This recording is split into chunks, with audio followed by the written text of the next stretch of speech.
आपके सामने इंट्रोड्यूस करने के लिए हमारे बीच में है भाई शैलेश। और इनसे मैं मिली थी आईवाईसी में। और जैसा कि मिलने के बाद में मुझे मैं अपना महसूस की कि ये बहुत ही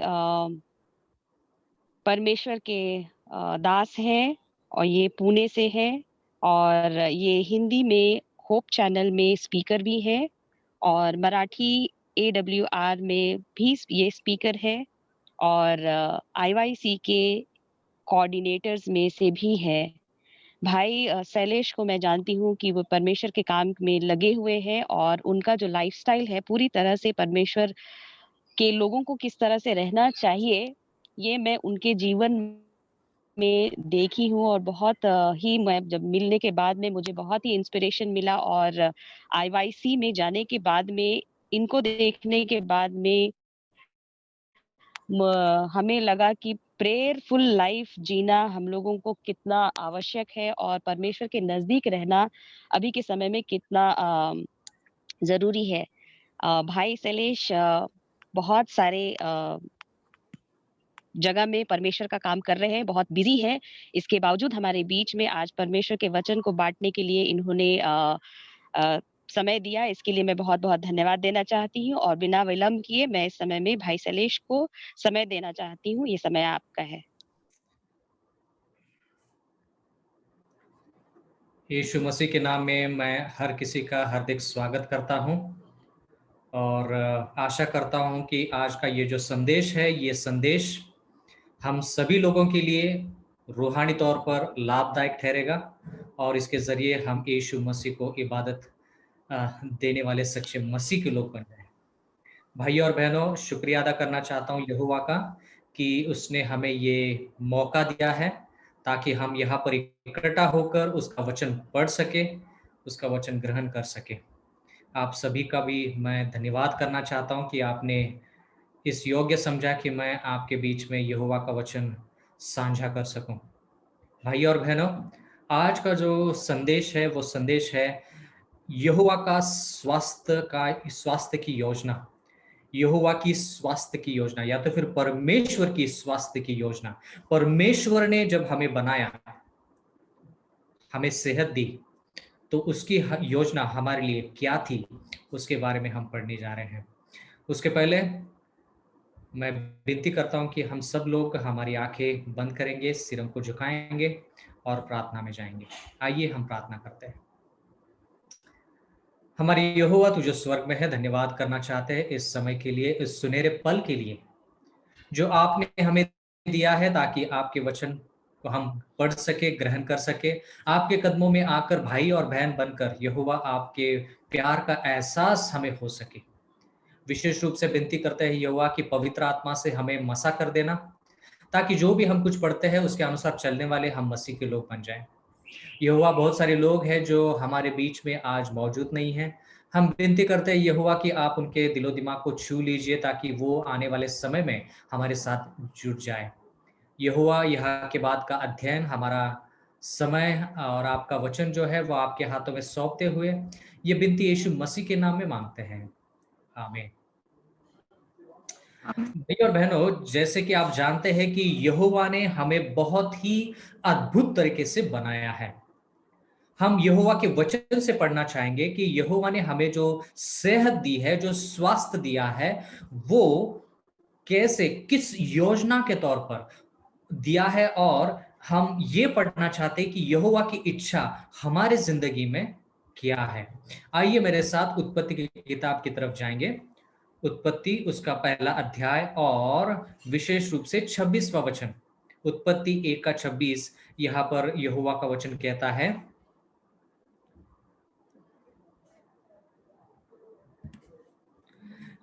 ईश्वर ने कहा, हम मनुष्य को अपने प्रतिरूप बनाएं, यह हमारे सदृश हो। वह समुद्र की मछलियां, आकाश की पंछियों पक्षियों और घरेलू और जंगली जानवर और जमीन पर रेंगने वाले सब जीव जंतु पर शासन करे। यहोवा ने बहुत अद्भुत तरीके से हम सब लोगों को बनाया है, इंसान को बनाया है, और इंसान को बनाने के बाद यहोवा का वचन कहता है कि उसको इस घरेलू और जंगली पशुओं के ऊपर शासन करने के लिए, राज करने के लिए उसको इजाजत दे दी। या तो फिर हम ये कहना चाहेंगे कि यहोवा के वचन में लिखा है कि हम जो बने हैं वो यहोवा के प्रतिरूप में बने हैं। इसका मतलब यह है कि जैसे हमें दो हाथ है, बिल्कुल वैसे ही यीशु मसीह को भी दो हाथ है, यहोवा पिता को भी दो हाथ है। जैसे हमारी दो आंखें हैं, बिल्कुल वैसे ही, क्योंकि हम उसके वचन के अनुसार उसके प्रतिरूप में बनाए गए हैं, उसके प्रतिरूप में हम बनाए गए हैं। अब यहोवा के वचन में हम आगे बढ़ेंगे और पढ़ेंगे कि यहोवा ने हमें कैसे बनाया। हम जानते हैं, फिर भी हम यहाँ पर कुछ सिद्धांत पढ़ने वाले हैं। उत्पत्ति उसका दूसरा अध्याय और 7वां वचन। यहोवा के वचन में लिखा है, प्रभु ने धरती की मिट्टी से मनुष्य को गढ़ा और उसके नथुनों में प्राण वायु फूंक दी। यहोवा का वचन कहता है कि जब इंसान की बात आई तो यहोवा ने इंसान को बोलकर नहीं बनाया, बोलकर बना सकता था। यीशु मसीह को या तो फिर परमेश्वर पिता को हमें बनाने के लिए मिट्टी की जरूरत नहीं है। वो सोचकर भी इंसान को बना सकते थे, बोलकर भी इंसान को बना सकते थे, लेकिन उन्होंने चुना कि इंसान की जो रचना है, इंसान को जो सृजाना है, वो मिट्टी से हो। इसलिए यहोवा ने मिट्टी इकट्ठा की, उसको एक एक पुतले जैसा बनाया और उसके नथुनों में यहोवा का वचन कहता है कि प्राण वायु फूंक दी, या तो फिर उसके नथुनों में जीवन की सांसें भर दी। भाई और बहनों, ये जीवन की सांसें आज इस समय इस देश के लिए बहुत ही जरूरी है। आज पूरे देश में हर कोई इंसान कोरोना के इस महामारी से जूझ रहा है, और यहोवा से हम विनती करते हैं कि यहोवा उन लोगों को जो इस प्राण वायु के लिए जूझ रहे हैं, या तो फिर प्राण वायु के लिए बहुत तकलीफ से गुजर रहे हैं, उनको वो प्राण वायु नहीं मिल रहा है, यहोवा उनको वो प्राण वायु दे। यहोवा के वचन में लिखा है कि हमें जो बनाया गया है बहुत अद्भुत तरीके से बनाया गया है, और यहोवा के वचन में लिखा है कि मिट्टी से बनाया गया है। और इसके पीछे वजह यह है कि मिट्टी में जो हम पोषण को देखते हैं, चाहे वो कार्बोहाइड्रेट हो, प्रोटीन हो, विटामिन हो, मिनरल हो, वो ये जो पोषण भरी चीजें जो है वो मिट्टी में है। और जो हमारा शरीर है वो मिट्टी से बना है, और जो भी हमें खाने के लिए चाहिए वो मिट्टी से आना चाहिए, क्योंकि मिट्टी से हम बने हैं, और मिट्टी में जो भी ये पोषण है, वो पोषण जीवन सत्व है, वो जीवन सत्व मिट्टी में है। और ये मिट्टी में कौन कौन से जीवन सत्व है, इसके बारे में हम आज पढ़ने जा रहे हैं, जो हमारी सेहत के लिए बहुत बहुत जरूरी है। भाई और बहनों, हम उत्पत्ति उसका पहला अध्याय और 29वां वचन पढ़ेंगे। उत्पत्ति उसका पहला अध्याय और 29वां वचन। क्या लिखा है यहोवा ने हमारी सेहत के बारे में? यहोवा ने कौन सा भोजन आदम और हवा के सामने रखा था कि वो सेहतमंद बन सके, और वो भोजन आया कहां से? आदम और हवा मिट्टी से आए। भले ही यहोवा ने उनको बनाया, लेकिन उनका जो शरीर है वो मिट्टी से बना है। और यहोवा का वचन कहता है उत्पत्ति 1:29 में, ईश्वर ने कहा कि मैं तुमको पृथ्वी भर के बीज पैदा करने वाले सब पौधे और बीजदार फल देने वाले सब पेड़ देता हूं। यहोवा का वचन आदम से और हवा से और हम सब लोगों से ये कहता है कि पेड़ से और पौधों से और बीजदार फल से जो भी मिलता है वो हमारे शरीर के लिए लाभदायक है, वो हमारा भोजन होना चाहिए, वह तुम्हारा भोजन होगा। यहोवा ने आदम और हवा को भोजन जो दिया वो मिट्टी से आया, ना कि जानवर से। मिट्टी से आया, ना कि किसी और जगह से। मतलब मिट्टी में वो पोषण है, हमारे शरीर में वो पोषण है जो मिट्टी से आता है। अगर आप इस मिट्टी के बारे में पढ़ेंगे, या तो फिर धरती के बारे में पढ़ेंगे, उसका जो पोषण है उसके बारे में पढ़ना चाहेंगे, तो भाई और बहनों, आपको वही पोषण उसमें भी मिलेगा जो आपकी सेहत के लिए लाभदायक है। इसलिए यहाँ तक कि मैंने सुना है कि लोग जब चलते हैं तो ज़मीन के ऊपर जब चलते हैं तो जितना हो सके वो अपने पैरों में कुछ जूते ना लगाएँ या तो फिर अपने पैरों में कुछ ना लगाएँ। बिना जूते लगाए वैसे ही वो चलते जाए ताकि उनके शरीर में जिस चीज़ की कमी है, वो चीज़ मिट्टी के द्वारा उनके पैर में और पैर के द्वारा उनके पूरे शरीर में फैल जाए। मतलब ये मिट्टी जो है हम इस मिट्टी को बहुत कम दर्जा देते हैं, बहुत कम मानते हैं, लेकिन यहोवा का वचन कहता है कि इस मिट्टी में वो पोषण है जो हमारी सेहत के लिए सब कुछ जो हमारी सेहत के लिए ज़रूरी है, वो सब कुछ उस मिट्टी में है। तो मैं देखना चाहता हूँ, मैं खुद भी पढ़ना चाहता हूँ आपके साथ, इस मिट्टी में है क्या? और यहोवा ने ये सब चीज़ें हमारे सेहत के लिए क्यों दी हैं? भाइयों और बहनों, मैं कुछ अंग्रेजी में आपको पढ़ना चाहूँगा और उसके बाद मैं उसका अर्थ हिंदी में आपको अनुवाद करके बताऊँगा। स्पिरिचुअल गिफ्ट्स, एलन जी व्हाइट की किताब में लिखा है, स्पिरिचुअल गिफ्ट्स वॉल्यूम 4 में उसका पन्ना 120 में, और यहोवा का वचन कहता है, God gave our first parents the food he designed that race should eat. यहोवा ने आदम और हवा को वो भोजन दिया जो भोजन सिर्फ आदम और हवा के लिए नहीं, बाकी आदम और हवा के बाद जितने भी लोग आएंगे उन सब लोगों के लिए पोषणदायक ठहरे, लाभदायक ठहरे, सेहतमंद ठहरे। उतना ही नहीं, यहोवा के वचन में लिखा है, it was contrary to his plan to have a life of any creature taken. मतलब यहोवा के योजना के विरुद्ध क्या था? कोई इंसान किसी जानवर की जान ले, यह यहोवा की योजना के विरुद्ध था। इसलिए यहोवा ने जानबूझकर आदम और हवा को कहा कि किसी भी प्राणी का प्राण लेना वो मेरे योजना के खिलाफ है। इसलिए मैं आपको उस चीज के बारे में बताना चाहता हूं, उस भोजन के बारे में बताना चाहता हूं जो मिट्टी से आता है, क्योंकि तू आदम, तू हवा मिट्टी से बनी हुई है। There was to be no death in Eden. The fruit of the trees in the garden was the food man's wants required. मतलब हमारे सेहतमंद जिंदगी के लिए, सेहतमंद शरीर के लिए, हमारे स्वास्थ्य के लिए जो भी हमें चाहिए वो मिट्टी से आना चाहिए। एदन की वाटिका में जो फल, पौधे, जो भी कुछ थी, चीजें थी, वो सब चीजें हमारे स्वास्थ्य के लिए काफी थी। उसके अलावा हमें और चीजों के ऊपर निर्भर होने की कोई जरूरत नहीं थी, कोई जरूरत नहीं थी। इसका मतलब यह है कि आदम और हवा को जो स्वास्थ्य की योजना यहोवा ने रचाई थी, या तो फिर जो भोजन यहोवा ने हमें दिया था, वो परिपूर्ण था, बैलेंस डाइट परिपूर्ण था। उसमें कोई कमी घटी नहीं थी कि हम सोचे कि हाँ उसमें कोई कमी घटी है, चलो किसी और जगह पे जाकर कुछ कुछ और चीज खा ले। आज के जमाने में बहुत सारे लोग ऐसा करते हैं, बहुत सारे लोग ऐसा करते हैं। लेकिन मैं आपका ध्यान आज के जमाने में नहीं, आज के जमाने से लेकर ईदन की वाटिका में लेके जाना चाहता हूँ, जहां जहां पर यहोवा ने खुद हमारा ये हमारी हमारा स्वास्थ्य जो है उसके बारे में योजना रखी।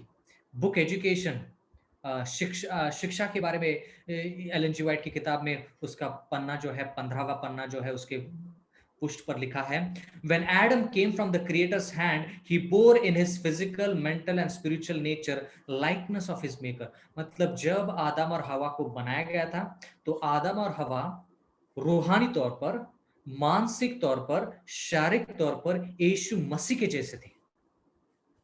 अब इस इंसान को यीशु मसीह ने जब बनाया, बिल्कुल यीशु मसीह के प्रतिरूप में बनाया, तो यीशु मसीह चाहते थे कि वो जो प्रतिरूप है वो प्रतिरूप बनाया रहे, या तो फिर बनाए वैसे बने रहे।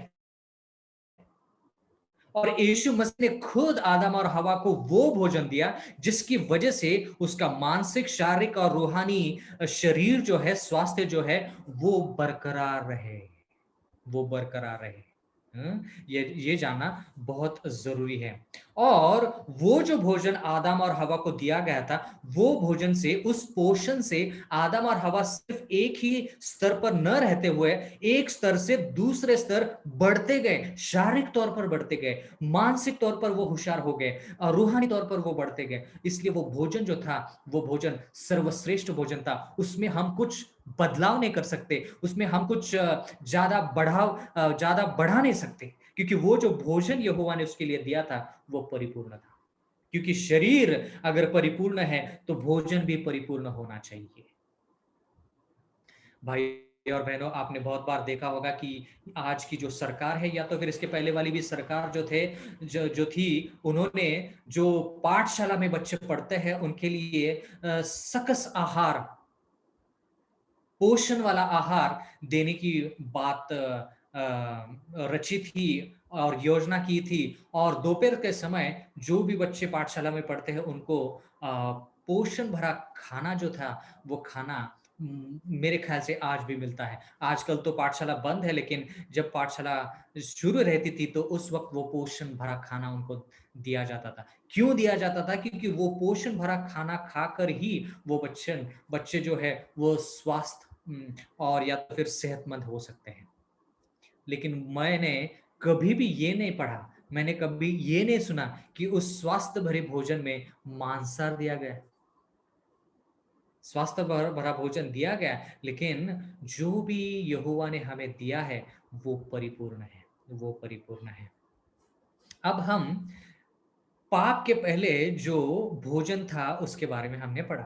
अब पाप के बाद उस भोजन में बदलाव आया या नहीं आया, और अगर बदलाव आया तो कौन-सा आया, इसके बारे में हम थोड़ा बहुत पढ़ेंगे। बहुत सारा समय अ, बीत चुका है, और हम लगभग 6000 साल के बाद ये यहोवा का वचन जो है, हम पढ़ रहे हैं कि यहोवा ने हमारे लिए कौन-सी योजना, सेहतमंद योजना रखी थी।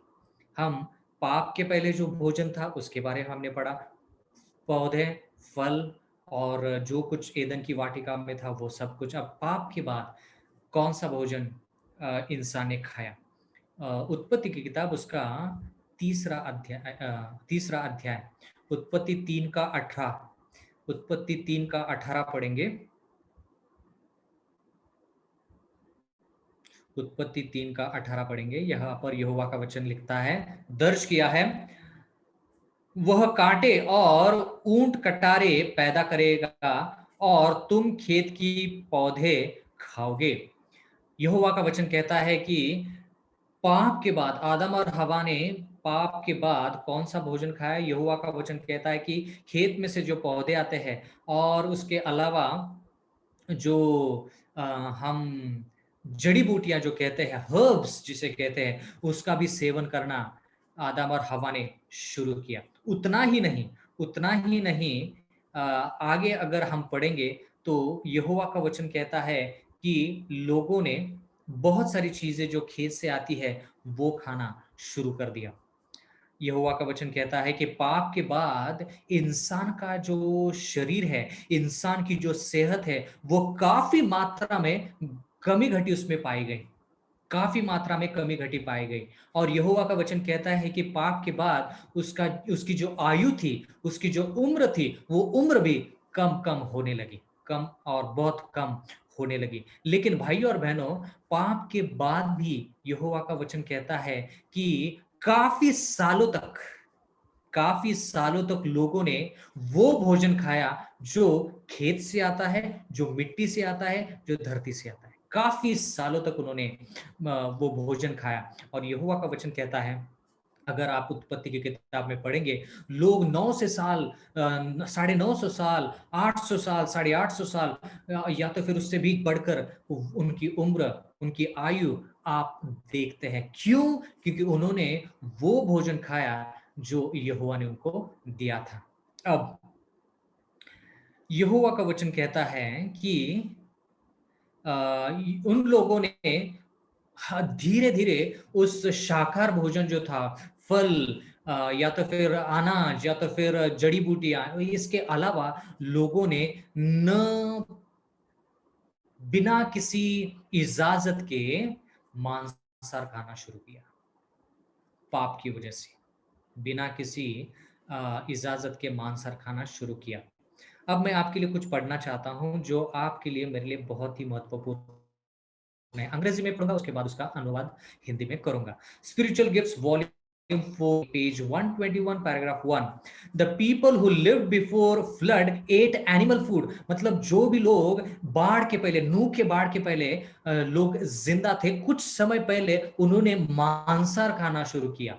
बाढ़ के पहले कुछ समय पहले लोगों ने मांसाहार खाना शुरू किया। And gratified their lust until their cup of iniquity was full and God cleansed the earth of its moral pollution by the flood. यहोवा का वचन कहता है कि उन्होंने मांसाहार खाना शुरू कर दिया।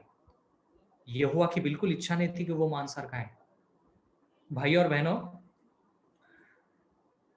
यहोवा ने उन लोगों को साफ तरीके से कहा था कि उनके सेहत के लिए सेहतमंद खाना कौन सा है। आने वाले समय में इसके बारे में हम ज्यादा पढ़ेंगे कि सेहतमंद खाना कौन सा है और सेहतमंद खाना, हानिकारक खाना कौन सा है। लेकिन यहोवा का वचन कहता है कि लोगों ने बाढ़ के पहले मांसाहार खाना शुरू कर दिया, जिसकी वजह यह हुई, जिसका नतीजा ये हुआ कि लोग और ज्यादा पाप करने लगे। और इस पाप का कारण, ये उस पाप का नतीजा ये हुआ कि यहोवा को लोगों को नष्ट करना पड़ा।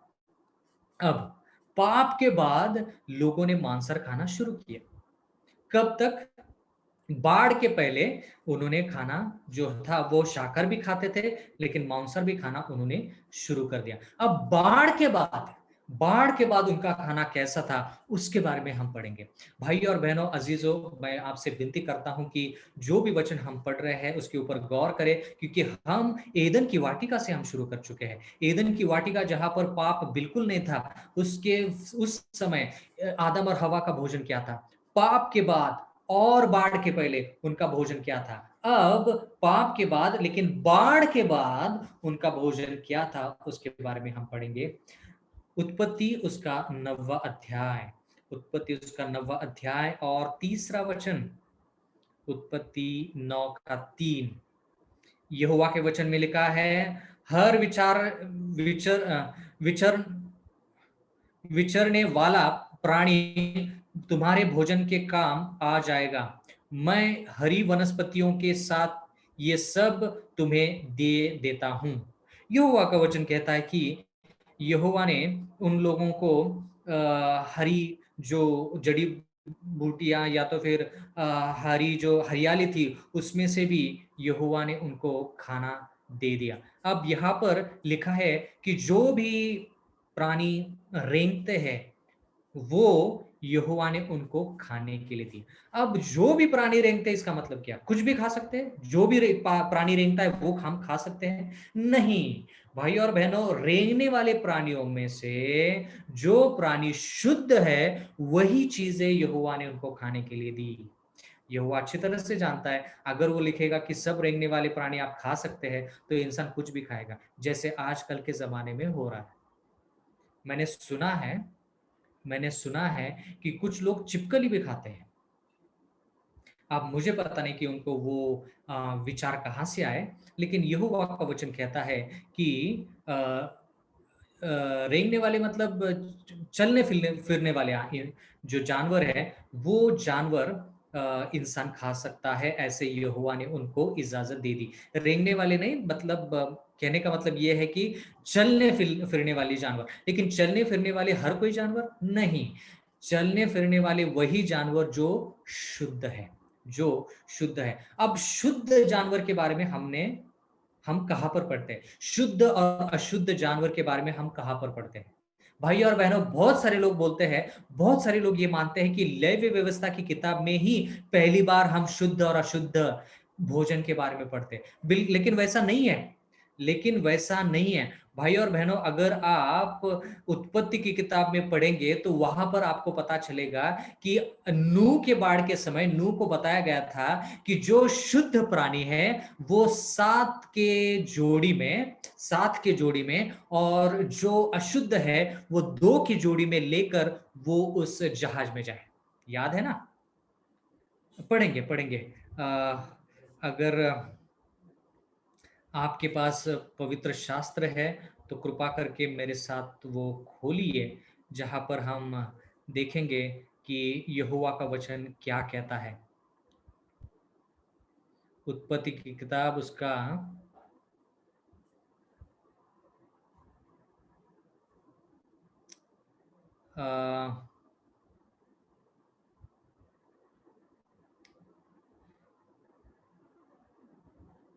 सातवां अध्याय, उत्पत्ति की किताब उसका 7वां अध्याय, विशेष रूप से 1 और 2 में वहीं पर हम पढ़ते हैं कि शुद्ध और अशुद्ध क्या है। मतलब लोगों को शुद्ध और अशुद्ध लेवी व्यवस्था की किताब में जाकर पढ़ने की कोई जरूरत नहीं है, या तो फिर उधर जाकर उनको शुद्ध और अशुद्ध मांस कौन सा है जो यहोवा ने खाने के लिए बोला और कुछ मांस खाने के लिए ना कहा, वो जो बातें हैं वो हम सिर्फ लेवी व्यवस्था में जाकर नहीं, उसके पहले भी पढ़ते हैं। क्योंकि बहुत बार जब हम मांसाहार की बात करते हैं, शुद्ध और अशुद्ध, हम लेवी व्यवस्था की किताब की तरफ जाते हैं ना, हमें लगता है कि वहां से शुरू हुई बात। नहीं, सॉरी, नूह के बाढ़ के समय ही वो बात शुरू हो गई। जहां पर हम पढ़ते हैं उत्पत्ति उसका 7वां अध्याय, विशेष रूप से दूसरा और तीसरा वचन। दूसरा वचन पढ़ेंगे। यहाँ पर यहोवा का वचन कहता है कि तुम समस्त शुद्ध पशुओं में से नर मादा के साथ साथ जोड़े ले जाओ और समस्त अशुद्ध पशुओं में से 2 नर और उसकी माद को लो। मतलब यहोवा का वचन कहता है शुद्ध और अशुद्ध नूह के वक्त ही तय किया गया था। या तो फिर हम ये कह सकते कि नूह को पता था कि शुद्ध और अशुद्ध क्या है। लेकिन हम यहाँ पर पढ़ना चाहते हैं कि यहोवा के वचन में लोगों ने बाढ़ के बाद काफी सारा मांसाहार खाना शुरू किया। काफी सारा मांसाहार खाना शुरू किया। बाढ़ के पहले भी उन्होंने खाया, लेकिन बाढ़ के बाद वो शाकाहार तो खाते ही थे, लेकिन मांसाहार भी उन्होंने खाना शुरू कर दिया। जिसकी वजह से भाई और बहनों, हम जान चुके हैं कि उनकी जो आयु थी वो आयु काफी हद तक घट गई, काफी हद तक घट गई। लेकिन मैं आपसे अनुरोध करता हूं कि आप थोड़ा गौर से सुनिए, गौर कीजिए इसके ऊपर। आदम ने शाकाहार भोजन खाया, कितने साल वो जिंदा रहा? 930 साल। 930 साल। सेत ने शाकाहार भोजन खाया, मतलब उन्होंने मांसाहार भोजन कितना खाया वो मुझे पता नहीं है, लेकिन जो भोजन यहोवा ने दिया वो भोजन खाने की वजह से आदम की आयु जो थी वो 930, सेत की उम्र या तो फिर उसकी आयु 912, या तो फिर महालील की जो आयु थी वो 895, इनो हानोक की जो आयु थी वो 363, 365 इतनी आयु थी। अगर आदम का हम उदाहरण लेंगे तो स्वास्थ्य भरा भोजन खाने के वजह से एदन की वाटिका में जो भोजन उसको मिला, वो भोजन, मिट्टी से जो भी भोजन उसको मिला, मिट्टी से जो भी पेड़ और पौधों से उसको जो भोजन मिला, उसकी वजह से आदम और हवा 900, आदम लगभग 930 साल तक जिंदा रहा। 930 साल मतलब कितने हैं भाई और बहनों? आज हम देखते हैं कि ये जो पृथ्वी है, ये जो धरती है, वो लगभग 6000 साल पुरानी है। कितनी? 6000 साल पुरानी है। 6000 साल पुरानी ये जो धरती है, ये जो पृथ्वी है, ये जो दुनिया है, इसमें से 1000 साल लोगों ने अगर शाकाहार भोजन खाया है, आदम ने अगर शाकाहार भोजन खाया, या तो फिर जो वनस्पति है, जो पेड़ और पौधों से जो फल और सब साग सब्जी का जो खाना है वो अगर खाया है, तो 6000 सालों में से 1000 साल वो जिंदा रहा। लगभग 1000 साल। इतनी ताकत सेहतमंद खाने में है, और वो सेहतमंद खाना धरती से, मिट्टी से आना चाहिए। मतलब 1/3 जो समय है 6000 साल का, अगर हम के बारे में गौर करते हैं, 6000 साल का जो अगर हम अनुमान लगाते हैं, तो उस 6000 सालों में से 1/3 समय लोग सिर्फ शाकाहार भोजन खाने से जिंदा थे। 1/3। लेकिन बाकी के जो लोग थे उनकी उम्र घटती गई। 900, 800, 700, उसके बाद 300, उसके बाद 200। आज बहुत कम लोग 100 की उम्र या तो फिर 100 साल जिंदा रहते हैं। भाई और बहनों, मैं आपसे ये विनती करना चाहता हूँ कि आप पाप के बाद वाला खाना खाना चाहते हैं जिसकी वजह से उम्र घट जाती है, या पाप के पहले वाला खाना जिसकी वजह से उम्र और सेहत बनी रहती है?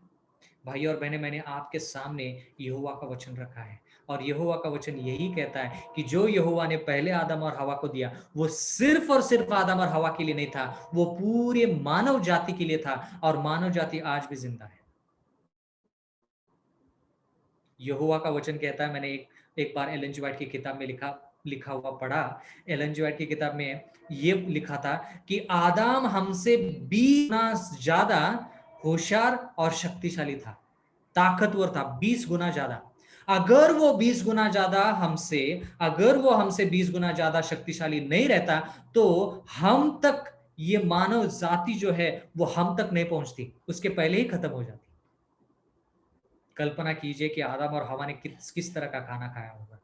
आज भी हमारे दादा दादी जी जो है, वो उनकी सेहत जब हम देखते हैं तो वो बहुत ही अच्छे हट्टे कट्टे हैं, अच्छे खा और सेहतमंद जिंदगी जिए। जैसे उन्होंने खाना खाया वैसे उन्होंने काम भी किया। लेकिन आजकल बहुत सारे लोग गलत खाने की वजह से मर रहे हैं, ना कि अच्छा खाने की वजह से। बहुत सारे लोग खाना खाने की वजह से मर रहे हैं, ना कि बिना खाना खाए। आप इसका अनुमान लगा सकते हैं। अगर आप अलग-अलग जो संशोधन संशोधन लोगों ने किया है, वैज्ञानिकों ने जो भी संशोधन किया है, उसके ऊपर अगर आप गौर करेंगे तो आपको पता चलेगा कि लोग ज़्यादा खाना खाने की वजह से मर रहे हैं, ना कि कुपोषण से, या तो फिर उपवास से, या तो फिर खाना न खाने से। और उसमें से जो खाना खाते हैं लोग, वो भी गलत खाते हैं। इसलिए भाइयों और बहनों, इसके बारे में मैं आने वाले समय में आपके साथ और ज़्यादा साझा करना चाहता हूँ। लेकिन फ़िलहाल के लिए मैं सिर्फ़ ये कहना चाहता हूँ, आपको अगर स्वर्ग के नगर में पहुँचना है, जहाँ पर किसी जानवर की मौत नहीं होने वाली, किसी जानवर को वहाँ पर हम काट कर नहीं खाने वाले, यहोवा का वचन कहता है, उसके लिए अगर हम तैयार रहना चाहते हैं, तो उसकी तैयारी हमें आज इस दुनिया में करनी होगी। भाइयों और बहनों, हम स्वर्ग की तरफ रास्ता नाप रहे हैं, हम स्वर्ग की तरफ जा रहे हैं। स्वर्ग की तरफ जाना मतलब ईदन की तरफ जाना। जो ईदन में हमने खोया है, वो अगर हम वापस पाना चाहते हैं, तो हम सेहतमंद हमें ज़िंदगी जीनी होगी। भाई और बहनों, अगर आपकी सेहत ठीक ना हो, तो आप ठीक तरह से विचार नहीं कर सकते। मैं जानता हूँ, मैं याद करता हूँ कि जब मैं पाठशाला में पढ़ता था, तो हमें एक अध्याय पढ़ने के लिए अंग्रेज़ी में एक अध्याय था, अंग्रेज़ी में। वो अ, जो क्रिकेटर है, सुनील गावस्कर। देखिए पूरा एंटेंगल ହେଇଯାଇଥିବ ପୁରା ଯୋଉ ଡ୍ରେସ ବି ନେଇଛି ତମର ମାନେ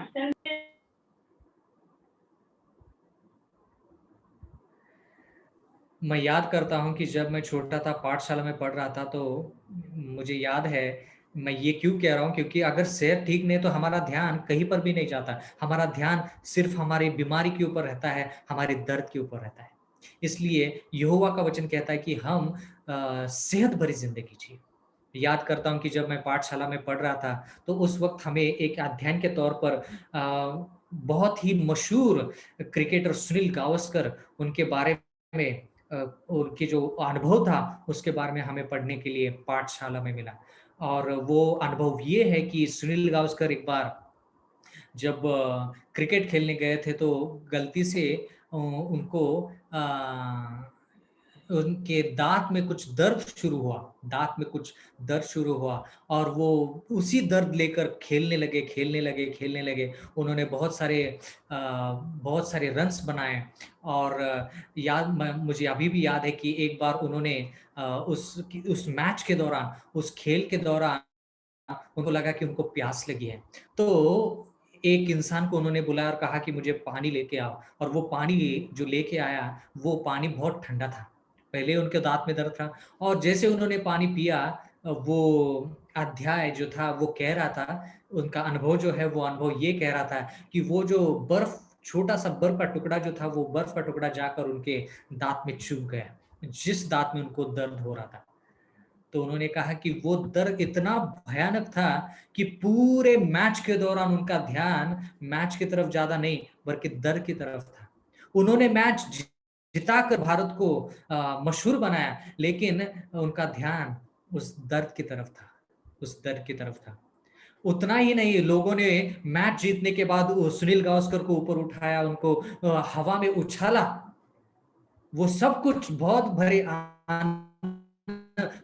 आनंद में सब कोई माहौल था, लेकिन सुनील गावस्कर का ध्यान उस विजय के ऊपर, उस जीत के ऊपर नहीं था, उनका ध्यान दर्द के ऊपर था।